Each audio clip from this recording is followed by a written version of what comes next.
Welcome to the RotoWire Fantasy Football Podcast. Yes, we're sponsored by Prosper Trading, where you can stop gambling on games you can't control and start trading in the markets you can. I am Jim Coventry. Fantasy Championship weekend. Hopefully your games are going well.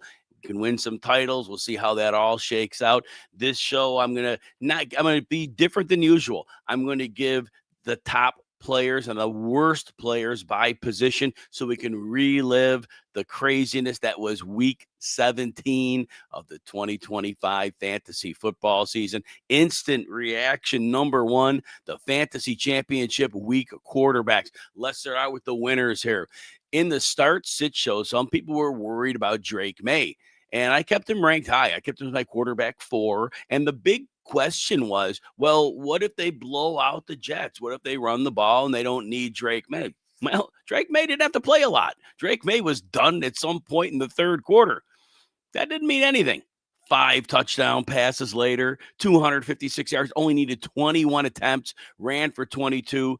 Drake May was your quarterback week winner by a mile. And like I said, they didn't need him for long. So again, this is why you start your superstars, and they don't always come through.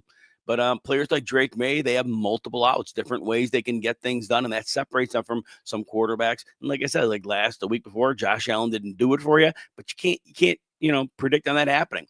Tyler Shuck, it's funny.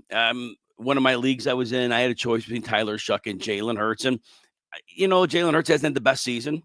Tyler Shuck has been playing much better. But at the end of the day, I can't sit Jalen Hurts. And, I didn't know what the weather would really be. You never believe these weather reports. Sometimes they're not as bad as you think, and then your team scores 35 points. But those who started Tyler Shuck, you got a great game out of him. Tennessee was a perfect matchup. Tennessee, although they gave up a lot of rushing yards, more on that later, normally that's a team you just throw the rock against. Shuck completes 22 of 27, 333, and 2 touchdowns. Beautiful game by Tyler Shuck. Again, not a week winning performance, but with the quarterback performances this week, that was like right there, right around somewhere in that neighborhood, that second best performance. There were a few performances that were really close to that, but he was right in that mix. And then that leads to Dak Prescott. Boy, oh boy, good thing that he connected on that long touchdown to Coventry Turpin, because had that not happened, whoa, second half, Dallas just kind of laid an egg passing the ball. I didn't understand against Washington how they couldn't get Lamb and Pickens going. But again, Prescott got enough done, threw for 307 and 2 touchdowns, ran for 24 yards. Again, not the greatest game, but if you started Prescott, there were a lot of worse traps you could have fallen into. And then Joe Burrow's next. Burrow, very similar numbers to Prescott, except for he didn't run. Burrow only needed to throw the ball 31 times. He was removed early, second week in a row, because the Bengals were taking care of business against the Cardinals. So Burrow goes 305 and 2 touchdowns. So that was the same as Dak. Dak had 2 more yards. But again, Dak had run for 24, which is a big edge in fantasy. So again, Burrow on a real high note, finishing this one out. So if you had him, you used him, you were happy. Baker Mayfield, this one was strange. It was looking like another bad game, which would have been almost like his 5th in the last 6 weeks. He had one game that was passable, a bunch of 1-touchdown games. And I mean, obviously, they were getting beat. They got beat by Miami, and he didn't play well. But they were trailing in the second half, and they had to put their foot to the metal. And even though they weren't converting things into touchdowns regularly, Mayfield throws 44 passes, the most of this group of players we're going to talk about again today. And then in the winners column, the next highest pass total was Burrow with 31, and the players we'll talk about here. 346 through the air, did throw 2 picks, but he did throw 2 touchdowns as well, ran for 16 yards. So if you had to go with Mayfield, he wasn't a recommended start, but fortunately, garbage time got him there, and you'll take it. But man, Baker, how the mighty from the early season have fallen. And then next, Jackson Dart. If you made it through, Jackson Dart had 1 point last week. Well, he played the Raiders. No Max Crosby. That had to help. Dart only throws for 207. They didn't need to do a lot through the air. Doesn't throw a touchdown or pick. But again, it's the usual Jackson Dart. Runs for 50 yards, but he runs for 2 touchdowns. That alone is going to be 17 fantasy points plus the passing. So he should have got you about 27 in most scoring systems. So again, another great day for Jackson Dart using his legs for success. And then look, I don't know how many people started him, and there was a super flex league. I considered him, but Malik Willis is a player I ultimately decided against because he had attempted 11 passes in 3 quarters plus of a game last week. Last year, 3 games, he averaged 15 pass attempts. He did have some good rushing numbers, and there's always a case for that. But my goodness, to think Willis go 18 to 21, that's fine. He's always had high completion percentages under LaFleur. 288 and a touchdown. And then he ran for 60 and 2 more. Malik Davis should have put him at the top of the list, other and right behind Drake May. But because I doubt many people, especially in single quarterback leagues, you weren't starting Willis. So I put him at the end. But Willis did have the second best fantasy week of them all. But again, was he started in 2% of leagues? Maybe that's about it. Other than Superflex, which could have happened. Now, the bad side. The quarterbacks that if you had them, well, again, you frame this 2 ways, right? If you played against them, you were happy. If you had these players, these all cut both ways. Depends whose roster they were on, right? Jared Goff throws for 197, does get a touchdown, 5 turnovers, 2 picks, 3 fumbles. Now, most fantasy scoring systems, it depends how punitive they are. I guess if you had 2 points per turnover taken away, man, you ended up with about 4 points. You ended up with about 4 points for Goff. If it was 1 taken away, you probably got around 9. But man, what a brutal performance by Jared Goff. Sam Darnold, a little better. At least he didn't turn the ball over all day. Darnold throws for 147 and a touchdown against Carolina. Does turn it over once. But again, barely useful, and he hasn't been a great fantasy play, but it was a bad week. And then Jalen Hurts, I mentioned earlier, had a great first quarter or so, connecting with A.J. Brown, got a touchdown on Dallas Goedert. That was pretty much it. He ran for maybe 5 yards. I think he was a kneel down at the end. It was 6 before that. Throws for 110 and a touchdown. So horrible, horrible day. Probably got you barely to 10 fantasy points, depending on your scoring system. Really, really rough. And then there was Bryce Young. Priceless. The dude celebrating like a rock star after he rushes the touchdown in the 4th quarter. Now, I know it got him within 7. He threw for 54 yards. And at that point, I think it was 20 yards. It took him until midway of the 4th quarter to get to the 20-yard mark. I keep telling you, I get it. Carolina's a good team. Carolina's won some games. They beat some teams. I don't know how they've done it. But their quarterback, I just do not know. Now, he's going to be the starter next year. He's going to be the starter because they've won all these games. But, man, is that going to be a mistake? They need to bring somebody else in there. 14 to 24, 54 yards in a pick. Now for fantasy, he rushed for 27 and a touchdown, so he got you something there. But hopefully he's only a 2 quarterback, and hopefully didn't hurt you too badly. All right, every weekend, millions bet on sports, hoping to beat the odds. But here's the truth. The house always wins. With trading, you're not betting, you're building. At Prosper Trading Academy, we give you the tools, the education, and the live guides to actually create an edge. You control your risk, compound your wins, and trade alongside real pros every single day. Stop gambling on games you can't control. Start trading the markets you can. Visit prospertrading.com/roto, ROTO. Take your shot at real financial growth. All right, we have instant reaction number 2, and obviously this will be the fantasy championship game running backs. Big winners. Wow, if you had Derrick Henry and you had Drake May, you really hit the jackpot. Derrick Henry, 36 carries, 216, and 4 touchdowns. Now, the wise guy in me says this. Just a week ago, they're playing New England on Sunday night. They pretty much got the game in the bag. All they got to do is run Derrick Henry, and the game is over. Nah, we're going to put Henry on the bench. Henry, low snap share in that game, low carry. That game, conference game, it was huge. It was huge. Now, fortunately, Baltimore gets lucky in that Pittsburgh can't beat Cleveland. That was always going to happen, right? So now the Ravens are miraculously alive still. But they save it for, what would end up being lucky to be the right game. But if you rostered them, you had it. Derrick Henry, the big dog, love that man. He is one of the best football players we've seen. He single-handedly took care of business. Hats off to him. Again, I just don't know why the Ravens didn't do the same the week prior. Hopefully you advance in your fantasy championship because of last week, but this week he got it done. Chase Brown. Oh man, if I had hair, I would have pulled it out again. Samaje Perine, another early touchdown. It's just funny because you see this guy in the field, like, come on. I get it. Not every running back should be on the field every down. I get it. Being a little greedy here. Well, 2 weeks in a row, Chase Brown gets it done late. Rushes for 101 yards and 2 touchdowns, catches 3 for 40. Second best fantasy day out there for your running backs. But again, Chase Brown really since like week 8, just every week he's gotten it done. If you spent that high draft pick on him and you got through that early season stretch, Chase Brown did it for you.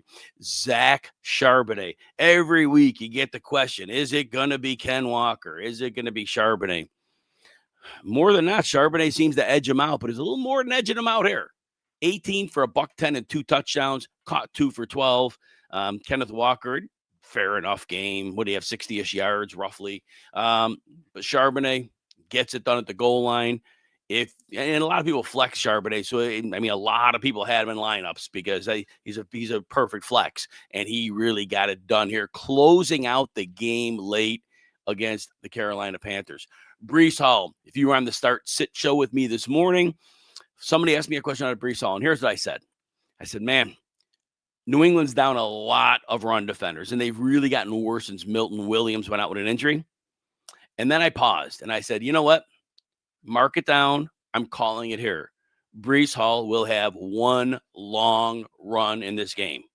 59-yard touchdown, got it done for you. 111 yards and a touchdown, 2 catches for 18 yards. So if you persevere through a few lean weeks with Breece Hall and you advance this far, you did it. He got a game out of Breece Hall. He tweaked his knee at the end of the game. Hall said it's not serious. We'll see if he plays in week 18. Hopefully your season's over and you don't have to worry about it. Next, Ramondre Stevenson. Only got 13 touches. But man, Ramondre Stevenson crushed Travion Henderson from a fantasy perspective. Henderson was more efficient. Henderson had like 82 yards, but I shouldn't say he's more efficient. He wasn't. Ramondre was ultra efficient. That's the correct statement. 8 carries for 47 and a touchdown. Not enough. 5 catches for 55 and a touchdown. Ramondre Stevenson. And look, good people asked me about starting him or not. And I said, look, he's been productive. And they probably get a lead and he probably gets some work. And I didn't discourage anybody from starting him. I said, I just always worry if you got good options. Is Ramondre Stevenson can do something dumb like fumble the ball and then get on the bench. He hadn't in the last few weeks. And if you started him, congratulations. You got a great, great week out of Stevenson. Over 100 scrimmage yards, 2 touchdowns, and 5 catches. Now, back to Christmas Day.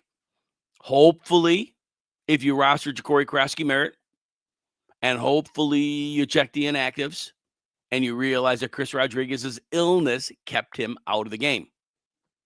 Ja'Cory Krosky-Merritt took on the starting role, only 11 carries. But Dallas did not have Quinnen Williams, and that is a massive difference maker for the Dallas defense. Krosky-Merritt goes 11 for $105 and 2 touchdowns. Again, hopefully your holiday plans didn't get in the way of you catching the inactive of Chris Rodriguez, because Krosky-Merritt investors benefited greatly. Next, RJ Harvey. Harvey, it's 4 straight games he's found the end zone. 76 scrimmage yards. Okay, it's not bad. 5 more catches and then a touchdown. Harvey has been gold for fantasy, especially in your PPR leagues, for 4 weeks running. I don't care how inefficient you are. 3 yards a carry. He had 14 for 43. Don't care. It's fantasy football. Catching passes, you're finding the end zone, and that's it. And then the next one, this is a goofy one too. Omarion Hampton has himself a day for fantasy, PPR, but he only had 60 yards. 14 for 29 on the ground against Houston. 2 yards a carry. But he scored a touchdown. And those 31 receiving yards, 8 receptions. So you get 60 yards, 8 receptions, and a touchdown. That got you to 20 PPR points, and that is quite a day for Omarion Hampton. I don't care how you get it done in fantasy. Style points mean nothing. And then Audric Estime. I may have mentioned him earlier in the show, but I'll mention this. Last week I told people, be careful. I go, Taysom Hill is going to be a factor, and Estime may not get a whole lot of work. And that happened. After that game, though, I realized, and I undersold this last week, I didn't have any idea that last week, week 16, was going to be Taysom Hill's going away party. That the Saints in that game at home, they let him pass the ball. They threw him 6 targets. They gave him 12 carries. And then I realized, oh, they might not like their running backs, but that was a 1-week deal. And it was. Hill only had a few carries, did nothing. I don't think he got a scrimmage yard. Estime took advantage of a tough Tennessee run defense late. 14 for 94 and a touchdown, caught a 4-yard pass. If you had the guts to start him, that paid off well. And then finally, look, in some deep leagues, people were starting Devin Singletary. Obviously, Tracy's the lead guy, but Singletary's had plenty of fantasy useful weeks. He gets 70 scrimmage yards, 4 catches, and a touchdown. So again, Devin Singletary, this man will survive the apocalypse, no matter where he is on a depth chart, no matter where he is skills perspective. He knows how to earn the coach's trust. He knows to get on the field, and he finds ways to get it done. Hats off to Devin Singletary. Now, the other side, again, these are the 4 running backs. If you had them on your roster, they hurt you. If you played against them, you were thankful to the fantasy gods. Josh Jacobs, off the injury report, wisely, Baltimore says, you know what? Beat us, Malik Willis. So that means they sold to stop the run. Jacobs, 4 carries, 3 yards, 1 catch, 0 yards. And here was the other problem. It was like 70 plays for Baltimore. The Packers didn't even have the ball. Like in the first half, they had so few plays. They never had a chance. And then with Malik Willis, just, all right, well, give me free looks downfield, easy single coverage stuff, just 8. And Josh Jacobs, and then the game got out of hand, in the fourth quarter, and then they put the passing down back, and they don't consider him that. Could not have been much worse for Josh Jacobs. He was better in the game that he shouldn't have played against the Bears. Jahmyr Gibbs, it wasn't a catastrophe. I'll say that. But 17 for 41, so about 2.5 yards a pop. 2 catches for 23, had a late catch to salvage there. So he gets 64 yards and 2 catches. But if you're going to tell me Jahmyr Gibbs got 8.4 PPR points in your championship game, that was a tough one. Because Jahmyr Gibbs, you were hoping for 25 plus. Bucky Irving. We thought the last 2 weeks were bad when he had about 8 PPR points per game. 9 carries, 19 yards against Miami. He did catch 5 passes, 14 yards. So again, he got you right around that 8. So he's been about 8 PPR points, 3 games in a row. All early in the season before he got hurt. Told you. Very inefficient this year. Not the same runner, but he was scoring fantasy points. So you don't argue. It caught up with him. He was way overdrafted. Now, again, his fantasy points were looking like it was fine. It caught up with him. And then Kenny Gainwell, who was catching 6 to 7 passes a game, playing Cleveland, no Calvin Austin, no DK Metcalf wide receivers. At some point, Darnell Washington left with a broken arm. 3 catches, 12 yards. He did rush for 26, but from what you were getting out of Kenny Gainwell, it was horrible from the expectation standpoint. All right, Dabble isn't just another DFS app. It's the ultimate social platform where you can connect with other fantasy sports lovers. Dabble lets you win big. You can win up to 5,000 times your money this football season. Starting with Dabble's easy. New users get $25 free when signing up. No deposit necessary. Check out the link in the episode description below to download Dabble now. All right, we move on. Instant reaction number 3. The fantasy championship game wide receivers. Chris Olave did it again, and he just got missed for another deep pass. He got missed for a second touchdown, but he still goes 8 for a $119 and a touchdown. Not the monster game he had last week, but 2 massive games down the stretch. I put him ahead of Jamar Chase because I think he outscored him barely in PPR because Chase goes 7 for 60 and 2 touchdowns. So I think Olave had him by about a point in PPR. But again, Chris Olave, man, I'm so happy the Saints went to Tyler Shuck. Rattler was starting to unlock Olave a little bit, but man, it was beautiful to see how that worked out when they were able to get Shuck getting the ball to his top receiver. And, I'll tell you this.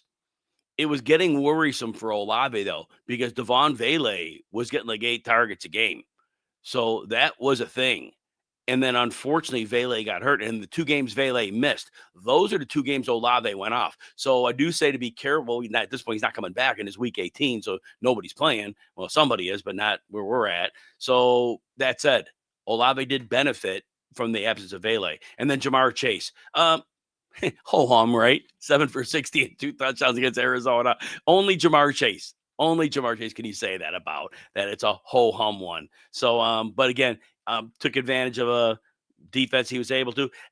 Burrow never really had to get overly aggressive. They were in control of that game early. They leaned on the run more in the second half. But again, Chase finished it out in style. Christian Watson. This was a tough one.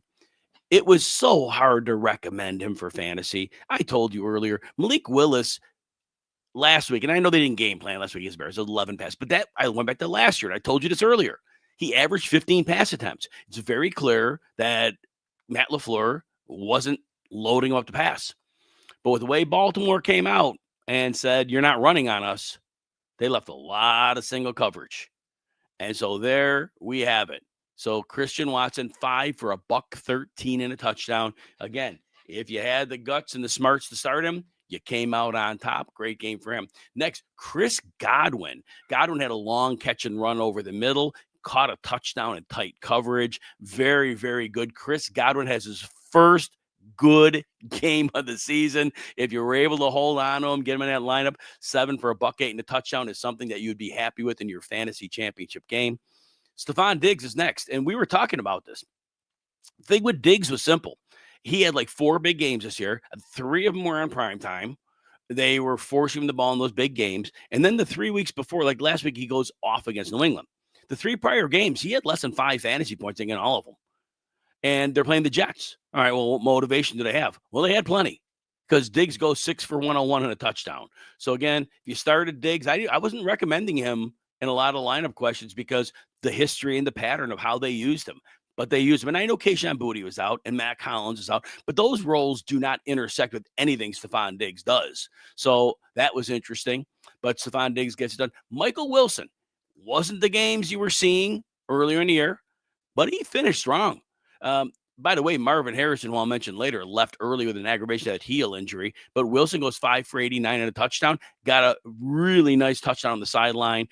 I don't know how he stayed in bounds, but he did a great job of it. So great play by Michael Wilson. Fortunately, that salvages fantasy day. But again, if you rostered Wilson down the stretch, you were nothing but pleased. Next is Parker Washington, Jacksonville Jaguars. Again, last week, he had that massive game. But I understood why. When they played Denver, it was like game plan. Liam Cohen is a genius game plan. Denver's got 2 good corners. They can take your top 2 receivers and make them miserable. The third receiver, they never tend to cover well if you got a good one. So Liam Cohen says, well, we're going to get the ball to Parker Washington. And Washington had a game last week. But now they're playing the Colts. And they got Sauce Gardner fine, but their second corner is a big issue. So I'm thinking, okay, well, it's back to the usual. We'll see, a lot of Jacoby Myers. Nope. Parker Washington, 8 for $115. Now, I just don't get it. I get it, you avoid Gardner. But man, Parker Washington, 8. And he did it 2 weeks in a row. So again, if you had the foresight to start him, congratulations on that. And then the next one, no more talking about foresight. Quentin Johnston, 5 for 98. First of all, Chargers are under 3rd string tackles on both sides. And they're facing Will Anderson and Danielle Hunter. And that they should have had 10 sacks. Every time they got like a sack, there's a flag. Flag on this, flag on that. But I digress. As to how the Chargers had the guts to throw downfield against that pass rush and against those corners, that was some really, really brave coaching. But Quentin Johnston made him look good for it. 5 for 98. We'll talk about another Chargers receiver momentarily. And then I'm throwing this one in. 5 people on the planet started him. If you were in a 16-team league, maybe you were one of those people. Brandon Cooks goes 4 for $101 against the Eagles. If those don't even know, he's not retired. He's on the field. He's with the Buffalo Bills. So there is that. All right, we're going to talk more of these Week 17 players after we take a short break.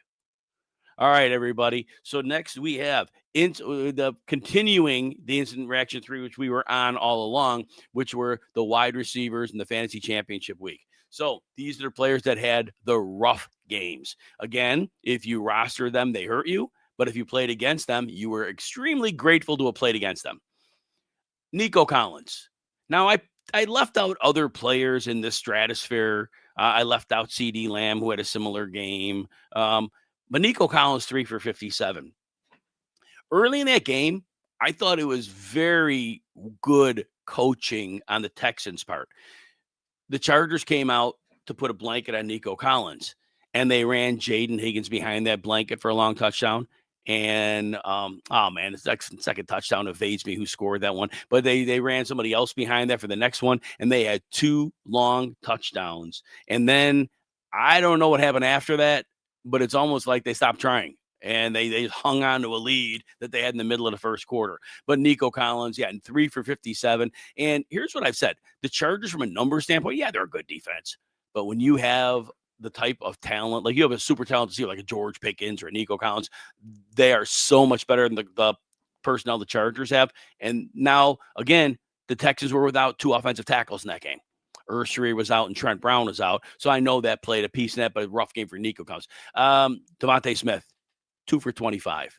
He had a nice catch that was overruled to hit the turf. The rain played into it. A.J. Brown got his early, but nobody did anything afterwards. So that was about it. And so all that said, Devontae Smith, 2 for 25. I know he's had down games, but this is a rough one. Lad McConkey. And I know he doesn't have a game over 43 yards like a month and a half. And fortunately, he caught one pass late for 31 yards because that was it. And I was very worried about him against those Houston corners. And with the low production he'd had, that played into it equally as well. And then we have Ted McMillan. Now, in his defense, McMillan came up sick Sunday morning, was put on the injury report. And then we see that McMillan is active. But I warn people, and you never know. But here's the problem. It's not like McMillan was getting 100 catches a week. We've had how many games in the last month and a half where McMillan got like 1 catch, but it's a 31-yard touchdown, or 2 catches and he got a 25-yard touchdown. You can't live on that. And your quarterback throws for 150 yards a game most weeks. He threw for 54 in this game. So it was, and they were playing Seattle. It was like, well, how many yards is Bryce Young really throwing for? I didn't think 54, but I would have guessed like 120. And it's always hard to start a receiver. And Coker's like his favorite. So Tet goes 1 for 5. So there's that. And then there was Marvin Harrison. Now, last week he was limited to half the snaps. They said they'd limit his snaps again. So if that discouraged you, that's good. Because Harrison didn't finish the game. I don't know how much he played, but he didn't make it through the game. He had 1 target, didn't catch it. So there was that. Instant reaction number 4, the fantasy championship tight ends. Small list here. Again, these are the players that were difference makers or not. If you saw Brock Bowers on IR, and if you saw Michael Mayer was out there, and you were hurting for a tight end, and you didn't look too closely at the box scores earlier in the season, you'll see that Michael Mayer wasn't doing a lot. I think he was averaging like 3 catches for 25 yards, and there's a span like 4 weeks when Mayer was out. Oh, no, I'm sorry, when Bowers was out. Well, Mayer did extremely well against the Giants. 9 for 89 if you used him. That was the pickup. Even in my best scenario, I wouldn't have picked him up. I did pick him up in leagues and did not start him to keep my opponents from getting him, which that may have been a blessing. Hunter Henry. We're doing the start-sit show, and I'm telling people I'm nervous because no Kayshon Boutte, no Matt Collins. I bet they're going to run some 2 tight end sets. And Austin Hooper is probably going to steal some production. Well, Austin Hooper stole a touchdown, but fortunately, Henry got a touchdown, and Henry had this catch and run with like 3 blockers in front of him, and he went for a whole bunch of yards. So 3 for 49 and a touchdown. If you started Henry, got it done. And, of course, Juwan Johnson. Only 4 targets, but he grabbed them all for 95 yards. So Juwan Johnson has been, other than that 3-week stretch from weeks 4 through 6, Juwan Johnson gets it done for you. And then the only one that I saw was a disaster, Darren Waller. If you started him, he had been getting some traction. Of course, Dulcich scores a touchdown, gets 50, 60 yards. Darren Waller, 1 catch, no yard. Good night. All right, check this out. If you're like us and hate when your fantasy football season ends before the real football gets good, you got to try playoffblitz.com. Is fantasy football built for the NFL playoffs? No draft, no waivers, no sweat. Members just pick a lineup each week from the playoff team. You can only use each player once. So once you start a player, you lose them. That's where the strategy kicks in. Remember, no need to hold a draft. Just create a league and invite your friends. Starting a league is super easy. Takes less than a minute, and you're all in from wild card weekend to the Super Bowl. PlayoffBlitz.com is your home for playoff fantasy football. Leagues are not $79. You can invite as many people as you like, run an office pool, invite league mates from your regular season leagues, or even your grandma's bingo league. Join today at PlayoffBlitz.com, where fantasy football meets the Super Bowl. Enter promo code ROTOWIRE for a discount on your league today. Instant reaction number 5. This will be a quick one. I told you at the beginning of the season, this would be the year of the running back. Now, if you pick the wrong running backs in your draft, I can't do much about that. But what I said was this. I noticed in the offseason, this is my big takeaway going into the season. I noticed that the league had gone to what we call 4-2-5 defense, 4 linemen, 2 linebackers, and then 5 defensive backs. And I also noticed that linebackers have been getting safe later and later and later over the years, the linebackers, if I didn't say that right. So I've noticed last year, running backs, first of all, aren't taking as big of hits. They're getting hit by lighter players. And with the amount of players defending the run, usually an offensive line and a tight end could get a hat on most of them to keep running backs from taking kill shots. Last year, we saw players like Devon Achane and Kyron Williams sail through the season with no injuries. James Conner until late. I said there'd be twisted knees, twisted ankles. That's going to happen. But for the second year in a row now, the running back injuries were way, way down. This year, it was the wide receivers that were clearly the more injured bunch. I said this trend will continue for a few more years. I said this would not be an anomaly. Fortunately, right on that one. But remember, don't go next season thinking that it is an anomaly. All right, everybody, we want to thank our sponsor, Prosper Trading, where you can stop gambling on the games you can't control and start trading the markets you can. Thanks, everyone, for listening. Come back next week for another edition of the RotoWire Fantasy Football Podcast. And I see a couple questions on the way out I'll take. Cheryl, Happy New Year to you and your family. Thanks for hanging in. Scott, question, does it seem like, let's see, big situations, Dak doesn't go to Lamb or Pickens. You know what? It's too tough to call on that. I don't know what goes through his mind sometimes. Ask me that in the offseason. I have more time to think about that one. 30 minutes, your thoughts. I went through them. So I thank you, Hot Dog. Appreciate you being here. I gave you a good 30. So thank you. Appreciate you, man. Ricardo, who has a better chance of a game, Loveland or Tonjes? I'd say Tonjes. He's a red zone factor for them. And he has been regularly involved there. Loveland, 49ers are good against tight ends. Got Brian. You need Loveland, Burden, Swift, Purdy, Cook. How did this happen? Beginning of the season, only I needed these 4 to cook to win my league. I get that. DJ Moore or Burden. I don't know how sick DJ Moore is. I've seen Ted McMillan play with a quarterback for 54 yards. It wasn't his fault. I remember Michael Jordan scoring 55 with the flu. I personally would start DJ Moore, but I have no idea how sick he is. It's a complete gut call. And same question for Chivalry King. It's your risk tolerance. Moore has had 2 great games in a row. Moore has hit 20 fantasy points 4 times in the last 7. He has 3 useless games in there too that are like near nothing. Depends what you need. If you need 6 points, then I think you start Burden. If you need 15 points, then I think you start DJ Moore, because DJ Moore can do that, and I'm not sure Burden can.